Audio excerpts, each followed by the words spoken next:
ये माइनॉरिटी के नाम का खेल खेलने के लिए खुद होकर के संविधान बदलना चाहते हैं, इसलिए ये चिल्लाहट शुरू की है। तो आपके कानों में वही आवाज आए और चोरी छुपे से पीछे वो करना। आप कह रहे हैं वो बदलना चाहते वो बदलना चाहते किस हैं। दिशा में? वो धर्म के आधार पर आरक्षण करना चाहते हैं और जो संविधान की आत्मा पर आखिरी कील होगा वो आखिरी बार होगा संविधान की आत्मा पर। संविधान सभा ने जब चर्चा की, महीनों तक चर्चा की, और उसमें पंडित नेहरू जैसे लोगों को छोड़ दीजिए, बाकी सब सनातनी थे जी, और सबने मिलकर के तय किया हमारे दलितों को आरक्षण मिलना चाहिए, हमारे ट्राइबल को आरक्षण मिलना चाहिए, हमारे ओबीसी को आरक्षण मिलना चाहिए। संविधान की भावना थी, क्योंकि इन लोगों के साथ और कारण थे। जबकि विचार हुआ, गंभीरता से हुआ, धर्म के आधार पर आरक्षण हमारे देश में नहीं दे सकते। धर्म के आधार पर देश बन चुका था एक। जी, अब हमें यहाँ देश में धर्म के आधार पर चलने की जरूरत नहीं है, हमें ट्रू सेंस में सेक्युलर होकर चलना चाहिए। ये सेक्युलरिज्म पर भी वार कर रहे हैं। जब धर्म के आधार पर आप आरक्षण कर रहे हो तो आप सेक्युलरिज्म पर वार कर रहे हो, और इसलिए देश चिंतित है। नहीं, आपने बहुत बड़ी बात कही that reservations on the basis of religion will be the last nail in the coffin of the constitution.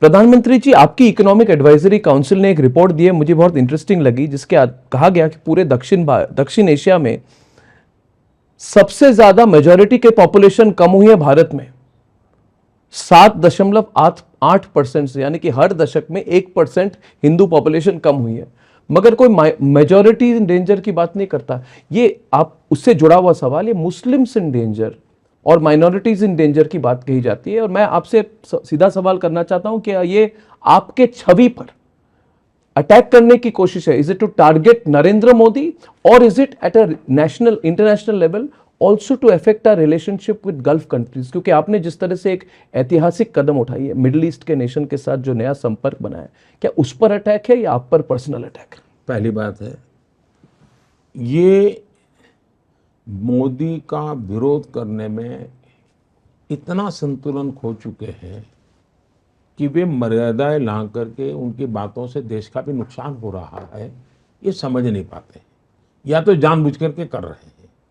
जहाँ तक ये रिपोर्ट की आप बात करते हैं, जो मेरी जान में आया है, उन 1950 से लेकर के 2015 यानी 50 से 2015 तक का उन्होंने चीज़ों का एग्जैक्टली, आप बिल्कुल स्टडी किया और करीब 170 कंट्रीज का स्टडी किया गया जी।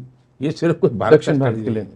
और स्टडी इस बात पर ही है, इस दौरान माइनॉरिटी में क्या बदलाव आया, इस विषय पर था। क्योंकि लोग कहते हैं दुनिया में माइनॉरिटी को दबाया जाता है, ये दुनिया की बात होती है। इससे मोटा मोटा आकलन लगता है कि देश में कुल मिलाकर के किस देश में माइनॉरिटी की क्या स्थिति है, चाहे वो अफगानिस्तान हो, श्रीलंका हो, बांग्लादेश हो, पाकिस्तान हो। ये रिपोर्ट कह रहा है कि इन सब देशों में माइनॉरिटी की संख्या कम हुई है,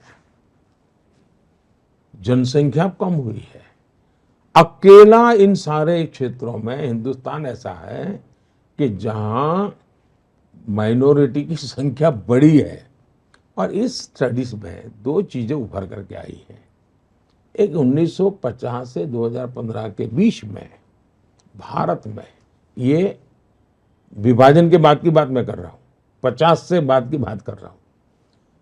1950 से 2015 के बीच हिंदुओं की संख्या 7.8%, करीब 8% 8% कम हुई है, जबकि माइनॉरिटी की 43% बढ़ी है।